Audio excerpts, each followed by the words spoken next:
Yeah. Breaking news, everything is bad. It's just as terrible as you imagined, and probably worse. Tough subject of free speech. Ted Cruz compared Brendan Carr to a mob boss, the way he's threatening television stations and saying it's absolutely dangerous for the government to determine which speech is okay and which is not. What's your reaction to Ted Cruz? I think Brendan Carr is an incredible American patriot with courage. You know, it used to be, I remember in the old days that networks would have to get licensed, relicensed, and it was always a big deal. You know, they had to show honesty and integrity. When you have a network, again, I'll use the same numbers, whether it's 90 or 94 and 97, all different numbers, but when you have networks that give somebody 97% bad publicity or 94% bad publicity, I think that's dishonesty. And you know, they're getting free airwaves, right? You know that, right? They get them for nothing. These airwaves, they make millions and millions of dollars. The news makes millions of dollars. ABC, your network. I mean, your network wrote very badly about me, and they had to pay me $16 million. So you think you have a right, or that Brendan Carr has a right to take away the licenses? I think Brendan Carr is a courageous person. I think Brendan Carr doesn't like to see the airwaves be used illegally and incorrectly and purposely horribly. Doesn't like to see a person that won the election in a landslide get 97% bad publicity before the election. I mean, it's amazing that I won the election with that, but here's what happened. The people have given your networks no credibility. They don't give them any credibility, John. If they did, they wouldn't vote for me. They wouldn't have voted for me.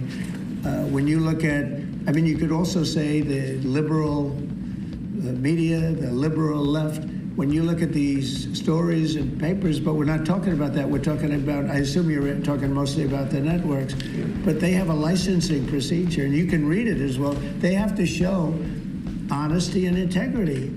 And when they take a good, well, I think the people decide. That's why I'm president. When they take a great success, like you often do, and you make it into like it's a loser, or you put a negative spin on it, I don't think that's right. So I think Brendan Carr is a great American patriot. So I disagree with Ted Cruz on that. Mr. President. UN next week? You're going to the UN? I'll be at the UN. I'll be making a speech, yes. And are you meeting any other world leaders? Many of them. And can you tell us? Who are you meeting, Mr. President? Well, I'm meeting Syria, them. They're being Zelensky. set up. What is your goal from attending that meeting? What do you hope to get out of it? World peace. Nobody's done a better job than I've done on world peace. Nobody's settled so many wars as I have. You know, I've been here probably a little bit more than 8 months, and I've settled 7, and that doesn't include the destruction of a vast potential nuclear disaster in Iran, which we wiped out totally. As I say, obliterated. We obliterated it. It's been turned right with this beautiful plane right here. We just ordered some more of them, by the way. The B-2 bomber. Just ordered some more. The more updated version. Not that we needed that. We just need the plane because it was so flawless. These pilots flew 37 hours flawlessly. Not an engine problem. Not a screw. Not a bolt came loose. It was an amazing. Compare that to many years ago, Jimmy Carter, same country, with the helicopters and the problems and the prisoners and the hostages, and what a mess. No, these planes flew 37 hours without a stop. They fueled up. We had 52 tankers fueling the planes along the way. It was an incredible, and every single bomb hit its mark. And then we fired 30 of them from a submarine. What a job that was. And I don't even include that, but that stopped a war. That stopped maybe a catastrophic war. Mr. President. So I think that nobody has ever done anywhere near that. Now, on top of that, we're working very hard to get Russia, Ukraine settled. We'll see what's going to happen there. I hope we're going to get it done. President Xi and I spoke to him about it, and I believe that he really would like to see it done also, and I think he's going to work with us to help. What was your Mr. President, on the UN, What was your message to President Xi on the war in Ukraine? What are you asking? Well, it's the same as his message to me. He would like to see it done. He would like to see it. I believe he would like to see it ended. Yes, I do believe. Mr. President, these two wars that you were talking about, Gaza and Ukraine, are escalating at the same time. You're going to take the stage at the UN, back at the stage after these years. Do you plan to setting any kind of red lines for these two countries? And you said before you were frustrated with Putin. Are you also We frustrated have with a long Netanyahu? time to go before I get up and speak at the UN, because every day is a long time when it comes to Gaza, when it comes to Israel and the Middle East. So we have a long time to go, but you know a lot of my opinions, and remember this, you can't forget October 7th either. People are forgetting October 7th. They forget it too quickly. That was one of the worst days in world history. It was the most evil attack that I think you could really say babies were involved, little babies were involved, and having their heads chopped off and all of the things that took place. You can't forget that. I don't forget that. A lot of people do, but I don't. Yeah, please. But how about when, just one more, Mr. President. What goes into retaking Bagram? Does that require boots on the ground? We'll see what happens with Bagram. We're talking to Afghanistan. It should have never been given up. It was the most embarrassing day in the history of our country. There was no reason to give it up. I was leaving Afghanistan. I was leaving. I was the one that got it down to 5,000 soldiers, but we were going to keep Bagram, the air base. I said it yesterday, and we had an incredible trip, as you know, to UK, and I said it during the press conference. It's one of the most powerful runways ever built in terms of weight, length, and load, what it could take, and we just gave it up for nothing. We gave it up for nothing. There was no reason to give it up. We weren't going to leave Bagram. And Joe Biden didn't know what he was doing. We had a man that didn't know what he was doing. We had a man, by the way, that didn't approve. If you take a look at what's happening in Congress, we had a man that signed almost everything with an auto pen, and he didn't tell the people from the auto pen, whoever was using it. The one man that used it predominantly said that Biden only spoke to him twice, and it was only about the weather. Okay, it was about nothing. So those pardons that he gave are illegal. He gave illegal pardons, and that includes the congressman that destroyed and deleted all the information from J6. They deleted everything because it turned out that they were wrong.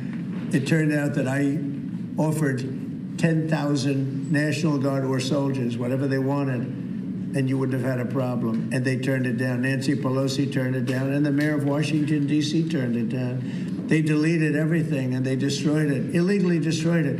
And Biden gave them a pardon. And Biden gave a lot of other people pardons that, frankly, would be in jail if it wasn't for those pardons. But those pardons now are illegal, according to just about everybody. What would you have to give? On Letitia James, are you disappointed that the U.S. Attorney for the Eastern District of Virginia has not prosecuted Letitia James? Do you intend to fire him? Well, we're going to see what happens. I am not following it very closely. It looks to me like she's very guilty of something, but I really don't know. I know that the U.S. Attorney from the Eastern District, or from that district in Virginia, that he was approved by two Democrat senators who, in my opinion, are among the worst.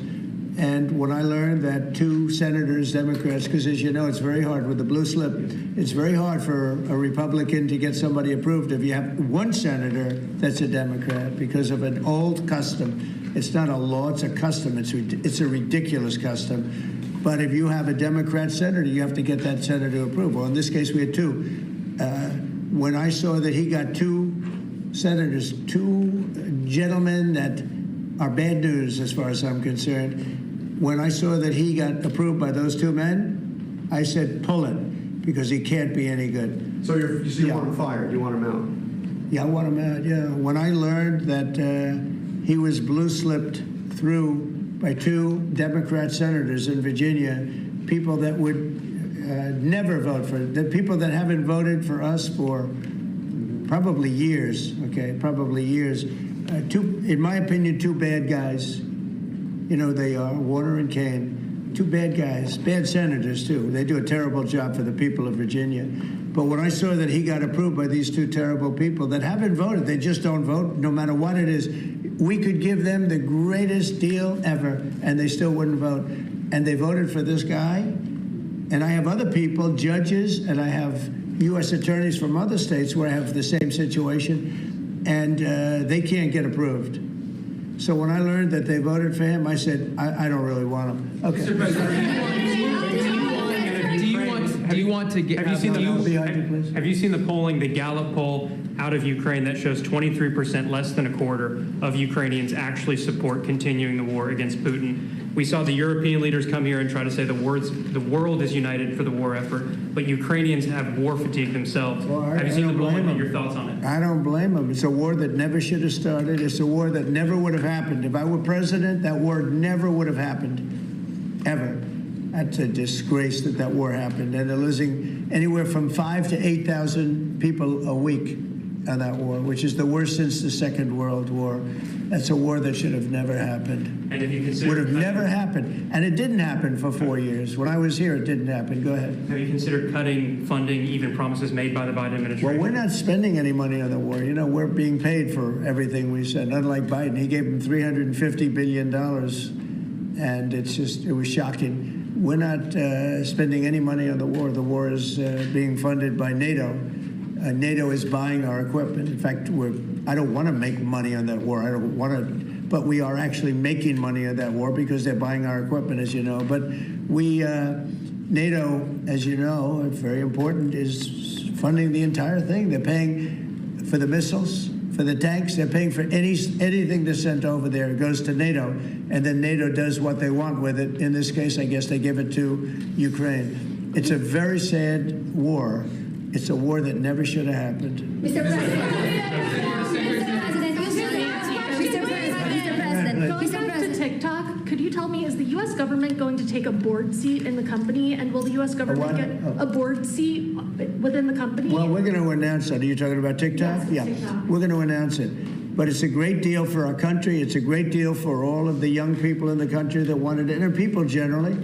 I was happy with it. Look, I wasn't a fan of TikTok, and then I got to use it, and I became a fan, and it helped me win the election in a landslide. So I think that it's a deal that's going to be great. And it's also controlled by very powerful and very substantial American people. By the way, all American people. Mr. President, a question from Newsmax. Last year, before you took office, there was an estimated 6.8 million men not actively seeking work of prime working age. So if you and Secretary Lutnick could talk about the efforts your administration is taking to help our American gentlemen get back to work. Yeah, well, what we're doing is they're building plants all over the United States, and frankly, because of tariffs, we're taking in trillions of dollars. And countries that have ripped us off for years, and everyone knows this, countries that have ripped us off for years, like nobody's ever been ripped off before, they're now having to pay up. They're paying a lot of money to America, and we're reducing taxes with that money, and we're doing things that we were never able to do before. So it's you're going to have a lot of jobs. The jobs are being created right now, and the tariffs are protecting our country. And we didn't use, tariffs were used against us, but we didn't use them against others. But we're really better at it than anybody else, and we will have taken in trillions of dollars. Nobody's ever seen anything. Even people that were against the tariffs, now they see the way they're working. And by the way, with no inflation, with no problem, we're just building up cash, and we're using that cash to reduce taxes, reduce debt, and other things. It's a great thing to watch. And your honest reporters are saying they've never seen anything like what's happening. Our country is becoming very rich again only because of tariffs. If I didn't get elected, this country it was a dead country. Look, we were a dead country a year ago, and now we're the most successful, most vibrant country anywhere in the world. Healthcare. Good evening, sir. Nice to see you. You were good on television. Thank you, sir. I tried. Tonight, in a few minutes, Steve Bannon will appear on my show. Good. He floats the idea that you should dual hat Secretary of Treasury Scott Bessent, not only as Treasury Secretary, but as interim Fed chair. Would you be willing to entertain that? In other words, you like Scott. Yes, sir, very much. So do I. And I like Steve, too. Okay? Would you like to see that, him dual Well, hatted it's as certainly Fed an chair? interest. we could save a little bit of salary. I think I could maybe make a deal where we just give them one salary. You know, I have a couple of them. I don't think you need. I have Marco. No, I don't think so. And we have Marco's got about 3 positions, right? He's doing great also. No, I don't think that's going to be necessary. Actually, I went to Scott and I talked to him about that position, and he loves what he's doing right now. So, you know, he's not in the mix because he loves being Secretary of the Treasury. Quick follow-up. Today is the first day of early voting in the Commonwealth of Virginia. Are you planning on campaigning for Winsome Sears, John Reed, or Jason Mayaris? Well, I'm going to have to look at some of them. As you know, it's sort of a semi-local election. I've been watching it. I've been seeing the ads. I would appreciate it as a Virginia voter. Just Who do you like of the group? Who do you like? The whole ticket, sir. All of them? You like them? All right. Yes, sir. Well, I'll take a very strong look. Appreciate that. For you, I'm going to look. Mr. President, Secretary Kennedy's panel on vaccine changed its broad recommendations on COVID-19 vaccines today. Are you comfortable with that change, or would you like to see Americans take the vaccines that were developed under your tenure? Yeah. Well, the vaccines, according to a lot of people, and if you look at George said, have had a tremendous, Operation Warp Speed. It was, just according to just about everybody, was one of the greatest things that any president has ever done in this country. So we're very proud of it. I'm very proud of it. I'm also very proud of Regeneron and some of the things that came out of, all of the labs and all of the research that we've done. So I don't know exactly what the final determination is, but I had the vaccine. I was very happy with it. Here I am, right? Watch how butter affects love handles. The reason butter is called butter is... Have you had it again recently? Bobby Kennedy seems to be undoing what you did with Operation Warp Speed. I put him in there because I want to have opposite views. That's okay. I think we're going to have something very, very big coming up soon on autism. Autism is totally out of control. And one of the most important things that, in my opinion, I had to do is to see what's going on with autism. And we're going to have a news conference early next week on autism. And I think you're going to see some things that are amazing that we've learned that somebody else wouldn't have learned. It's out of control, autism, out of control. And I think we maybe have the reason why. But is Bobby Kennedy going too far in unwinding the vaccines? He's saying for older people. Yeah, he's saying for older people. A lot of people agree with that. And but I can tell you this: Operation Warp Speed, one of the greatest things a president has ever done for this country. And you can say the world, because when we came up with that vaccine, the whole world opened up. But I put Bobby there as somebody that will go either way. I want the facts, but I also look at facts from Pfizer, where they spent a lot of money, and the other drug companies, they spent a lot of money on finding out the results after the fact, and the results were amazingly good. Mr. President, after your conversation... I'm wondering if you've seen the video put out by former Israeli hostages. It's addressed to you. One is a widow of one that died, and these are people who were freed thanks to you. But they're actually encouraging you to force a ceasefire, force Netanyahu to a ceasefire. And they didn't address it to him because they think you're the one who might actually listen to them and get it done. They're worried that the hostages who are still there are more at risk if the war continues. Your thoughts on it? They might be. They also... Maybe they'll be freed because of that. You never know how it's going to look. War, I was saying, yes. War, a lot of strange things happen. A lot of results take place that you would never think were going to happen. As you know, I was able to get most of the hostages out. We're down to 20.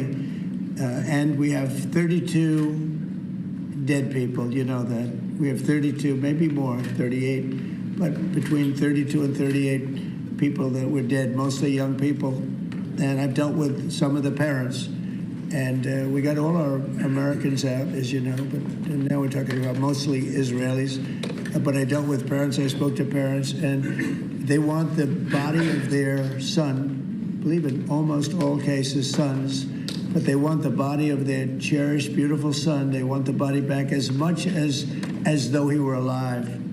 It's so sad to see. But I've dealt with the mothers and fathers. Please, sir, please, the body of my son. They know he's dead, and they just want him back. They want him back as much as though he's alive. I mean, it's very terrible. And we have very close to 40 bodies that are included in the whole thing.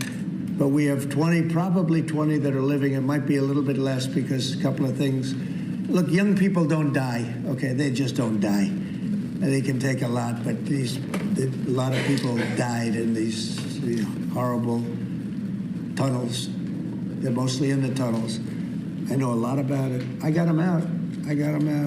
But I always said the last 20, when you get down to the last 10 or 20, it's going to be very tough.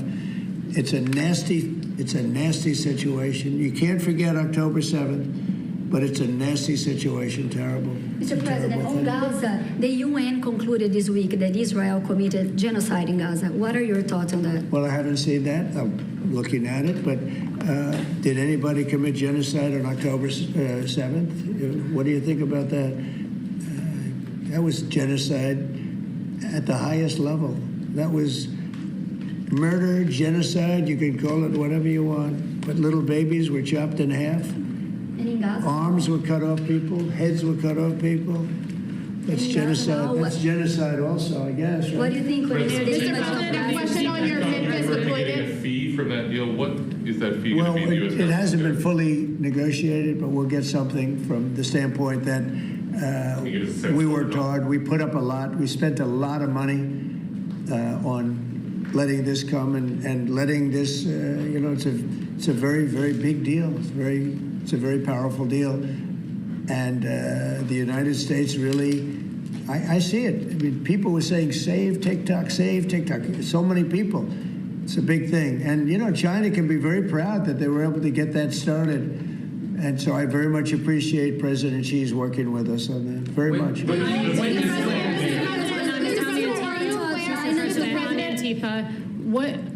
What comes next after designating Antifa a terrorist organization? We're going to designate too, but we're going to look at the people that funded Antifa, see who they are, where they came from, and why they did. Have you seen Portland at all? If you take a look at what's happening in Portland, it's this has been going on for years. It's just people out of control. They're crazy. We're going to stop that very soon. We have to get rid of a couple of other problems first. We're going to get rid of the problems in Memphis where you can't even walk a block without getting shot. We're going to get rid of the problems in Chicago. Chicago's a great city, and we have to save it. We have to save it. I told you I had the head of the Union Pacific Railroad in my office, and I said, so what do you think? You go to every city. You have railroads in you are the biggest railroad, beautiful railroad. He's a great guy. I said, what do you think? He said, sir, save Chicago. Don't let it go down. Save it. The way he said it was so meaningful to me. It was so it was like terrible. In a way, it was terrible. Save Chicago. Who would ever think that we'd be sitting here talking about saving Chicago? Chicago's a great city. They have a terrible mayor. Terrible. He's at like 5% approval rating. He's an incompetent person. They have an incompetent governor, in my opinion. He's incompetent. 11 people get shot, and he says crime isn't a good shot. I mean, they're losing 4, 5, 6 people a week, getting killed by bullets, by knives. And then he says how wonderful it is, Chicago. So, well, it might be wonderful for him. I think they're afraid. Look, he's not a stupid guy. I really believe they're afraid to say, politically, I guess, from an ideology standpoint, from a democratic standpoint, he is afraid to say the fact that they have a very unsafe, very dangerous city. He should say, I'm going to call President Donald Trump, and I'm going to ask him to send in the troops, to send in the National Guard and clean this hellhole up. Because Chicago can be a great city again. I'll tell you what, Washington, D.C. is a great place again. It's booming, and the restaurants are booming. And 6 months ago, 7 months ago, nobody could go outside. And even just walking around the White House, people here are thanking me for what I've done. Yeah. They're thanking me. They're saying thank you. And I almost know what they mean, because they can walk to work. And even when they took Uber and they took other forms of transportation, they felt unsafe because the car was hijacked while they're in there. They take a car, and it's being hijacked as they get into the car. And they did that for safety. And now we have a safe place. We've taken 1,500 people out of career criminals have been taken out of Washington, D.C. And we were very nice about it. Do you know? And you Mr. can't-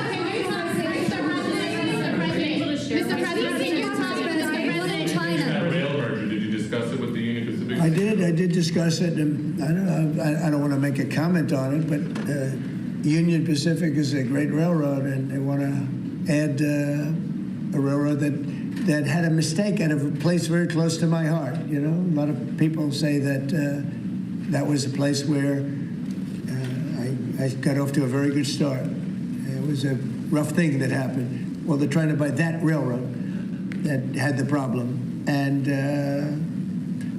it sounds good to me, to be honest with you. Sounds good to me. I'm a very big fan of the head of the railroad, the head of the Union Pacific. He started as a very low on the totem pole, started his job very low, and became the chairman of the company over a 45-year period. But I asked him about different cities. He said, St. Louis is tough. He sort of stops at many of them. Mr. President, New Orleans. We have to save New Orleans. New York. Mr. President, when are you going to get We're going to be going into New York too. Yeah. Mr. President, and we're going to be going in quiet. You're really obnoxious. I'm not obnoxious, but I'm trying to ask you, what about your plans You are for really Memphis? obnoxious. I'm not obnoxious, but I am asking, what are your plans for Memphis? Many people want I'm to not know going to what talk the to you numbers are until gonna I be like. call on you. What are your plans So, for Memphis? who Mr. else? Yeah, go President? ahead. Yeah, I just want to settle this free speech question, because you've said that you restored free speech in America. Yeah. Is that free speech including for people who are harshly critical of you, for your political opponents, for people who say things you don't like? I've become immune treat to you it. unfairly? I've become immune to it. There's never been a person that's had more unfair publicity than me, and that's why your network paid me $15 million, or $16 million, I believe, to be exact, George Slopadopoulos, and that's why CBS paid me a lot of money, too. And that's why I sued the New York Times 2 days ago for a lot of money. Because I'm winning. I mean, I'm winning the cases. And the reason I'm winning is because you're guilty, John. You're guilty. ABC is a terrible network, a very unfair network, and you should be ashamed of yourself. NBC is equally bad. I don't know who's worse. I think they're equally bad. And, you know, for you to stand there and act so innocent and ask me a question like that. But look, you paid a big price because you were dishonest, John. The reason I won that lawsuit was because you were dishonest. You were proven to be dishonest. And so you can't sit back and just say, oh, well, what do you think? You know, like you're some wonderful person. You're not a wonderful person. Frankly, you're a terrible reporter. You know it, and so do I. Okay. Here's what we're going to do. Here's what we're going to do. We're going to talk about something that's going to reduce our taxes greatly, that's going to hopefully bring some great people into our country. You know, as you know, right now nobody's coming in because we've succeeded in closing. We've closed the border very successfully. I think you will agree. We had nobody come in for the last few months. I mean, it was actually said zero. Even I can't believe zero, but the numbers are put out by very impartial people or people that have a tendency to be on the left. And they actually said for the last 3 months, nobody came in. We have a very strong border.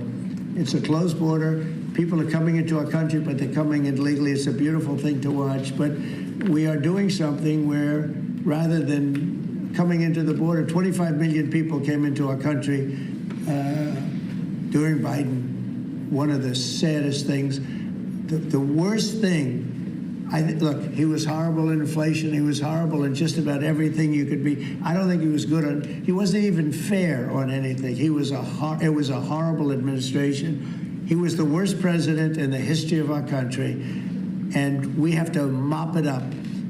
The hardest thing that we have to do is to get rid of the criminals that he allowed into our country from prisons, from mental institutions, gang members, drug dealers. And we're getting them out, and we're getting them out fast, and we're making America safe again. Great again, but we're making America safe again. And it's an honor to do it. But this is something, this is an unforced error. What they've done is this is just an unforced error. So I'm going to ask Howard to speak. Howard's done a fantastic job, as you know, Secretary of Commerce. And I'm going to ask Howard and Will, could you just give a quick description of what we're doing and what we're signing, et cetera? And yes, sir. I will do that. So we have 2 items for your attention today, sir. A major focus of your administration has been shifting the conversation and shifting the policy dynamics around the issue of immigration. closing the border, preventing illegal immigration, but also, as is the case with the executive order in front of you, opening new pathways for truly extraordinary people to come contribute to America instead of taking away from it.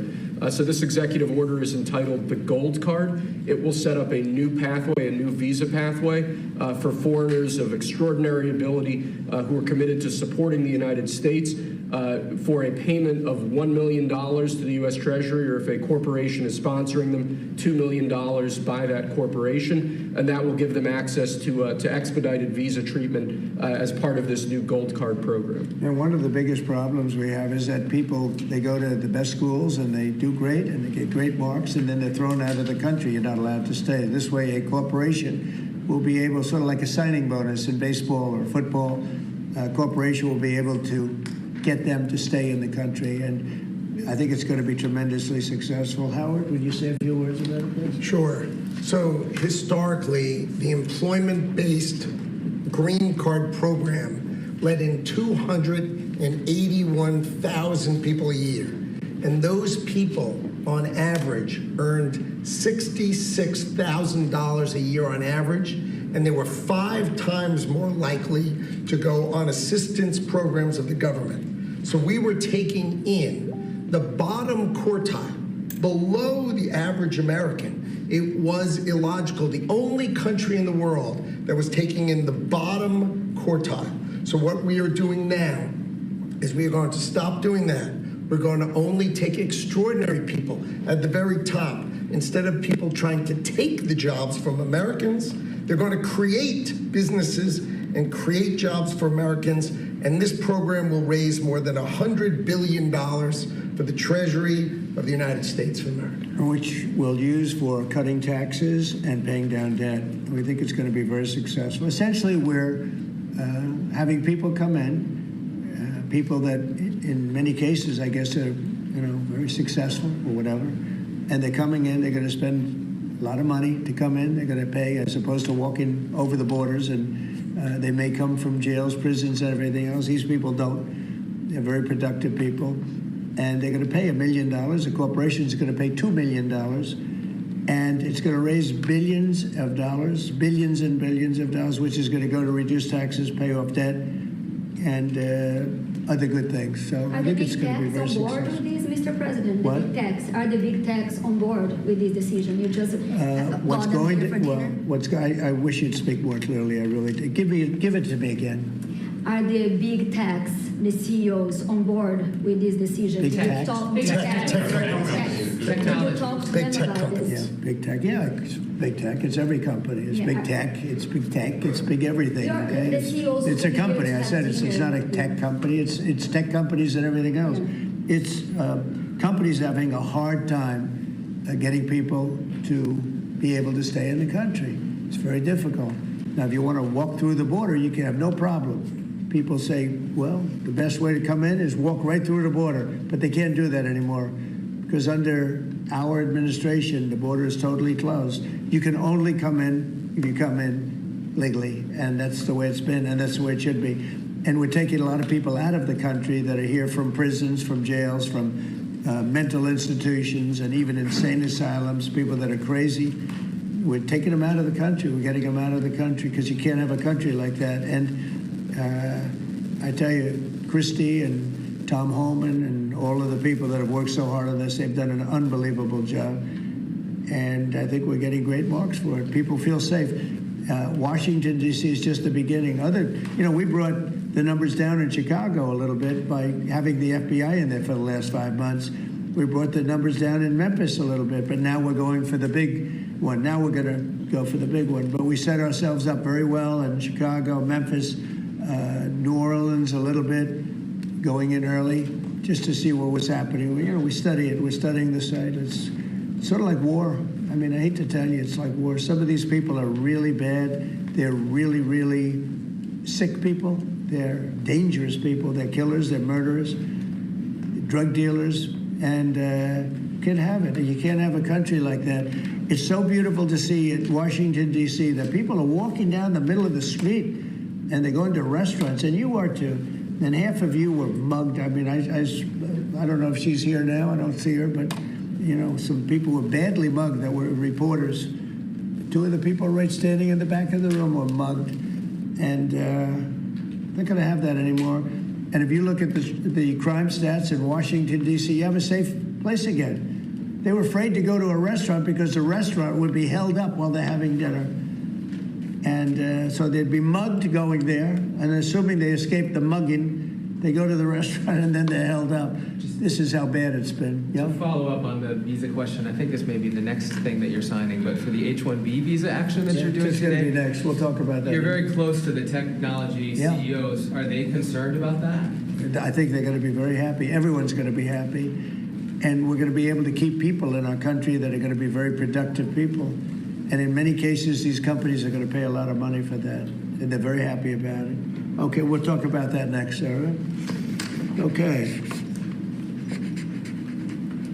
How long before I see results with Tai Chi? Day 3, you'll feel your energy. Day 7, your eyes will change. Day 28.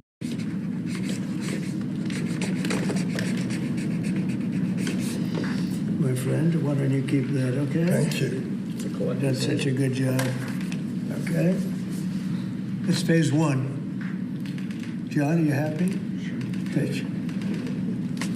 Okay, let's go. Thank you, Mr. President. One of the most abused visa systems in our current immigration system has been the H-1B non-immigrant visa program. This is supposed to allow highly skilled laborers who work in fields that Americans don't work in to come into the United States of America.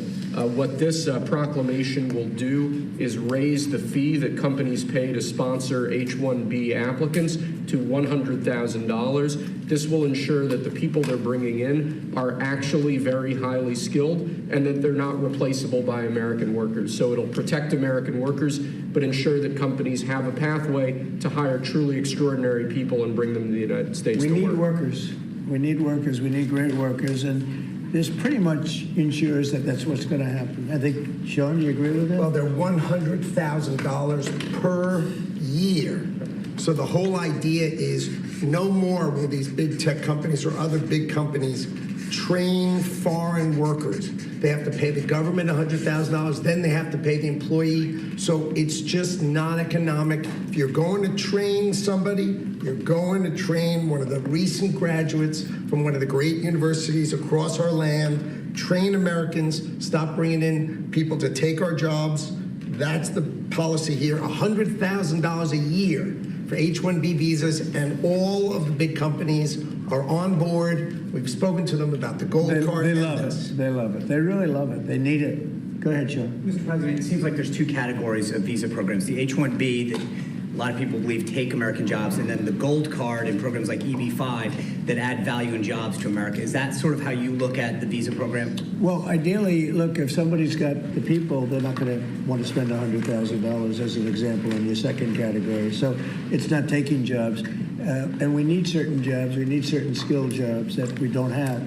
But they won't be taking jobs because, ideally the people aren't going to want to. They're not going to investing in America and creating jobs. Right. So that's what I'm asking. They're really investing. It seems like you have two categories. One, Secretary Lutnick's, the gold card and EB-5 that create jobs, add investment, and then there's other ones that seem to take, whether it's a J1 and O or an H-1B that take U.S. jobs. Yeah, it's pretty correct. I would say that's a correct assessment. But the main thing is we're going to have great people coming in, and they're going to be paying. It's wonderful to say, oh, gee, we took in 25 million people that, look, many criminals, jails were opened from Venezuela, from many other countries, and they were let out of jail and poured into our country, our poor country, how it suffered with this stupid president that we had and the stupid people that surrounded him right around this desk, these liberal, crazy people that have destroyed, they could have destroyed. If we didn't win this election, our country would have been dead. Our country was dead. Think of it, and I've said this, the king of Saudi Arabia said, your country was dead 1 year. They thought it was dead. This country couldn't have survived another year of those people running it.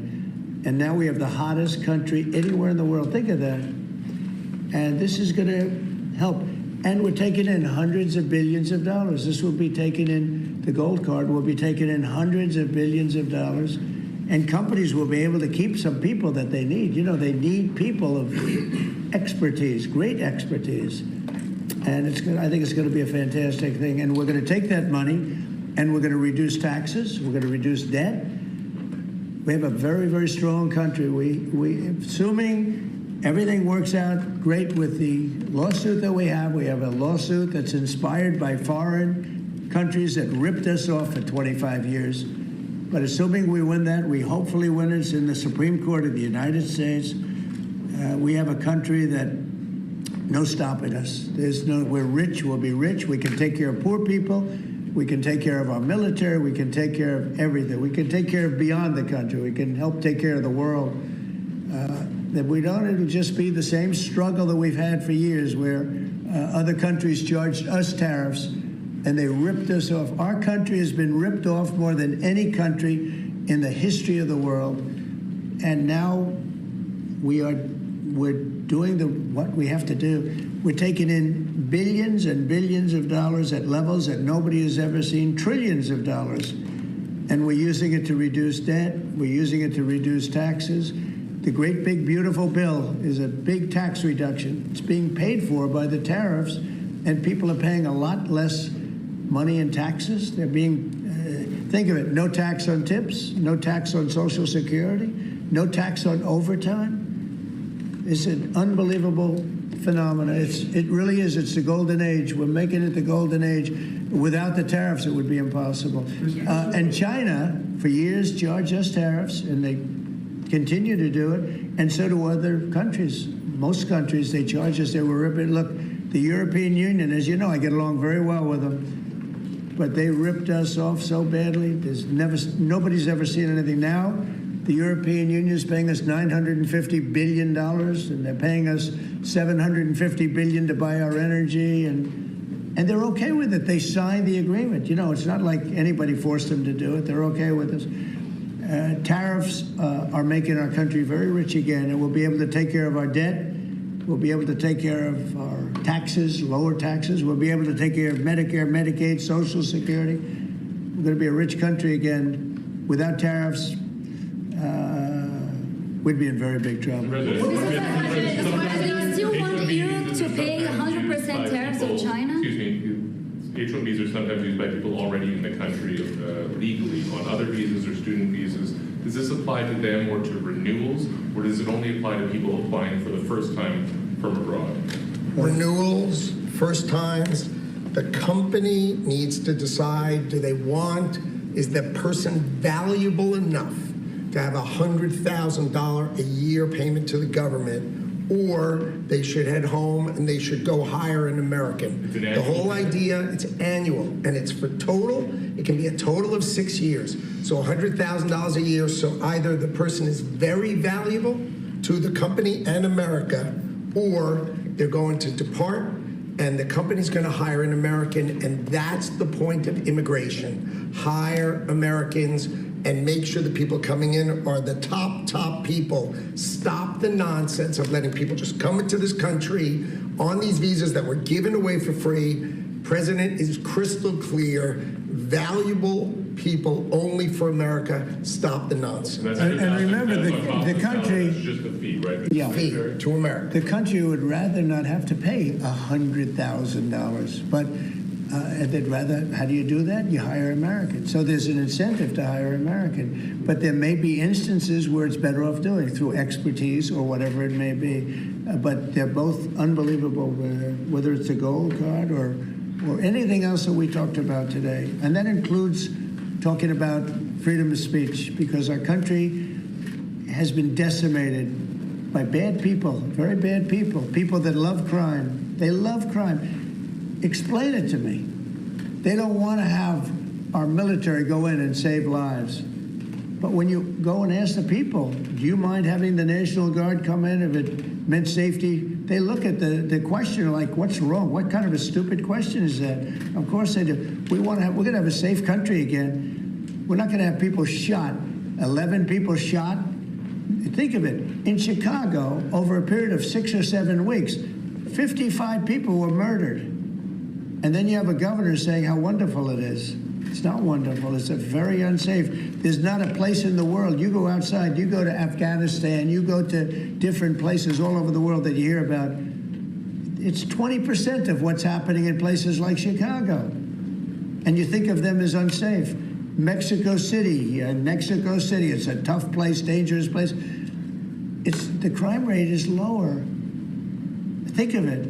What's happening to our country? We're not going to let it happen. And I think I got elected largely for that reason. So we're going to have a safe country again. We're going to have a great country again. We're doing unbelievably. We have the highest stock market in history. We have the most investment we've ever had, ever, as a country coming in. And we're very simple. You know, they said, how'd you get elected? I got elected because I'm going to make America great again. That's what we're doing. We're making America great again. Thank you very much, everybody. Thank you, press. Thank you, press. Thanks, guys. Daddy, chill.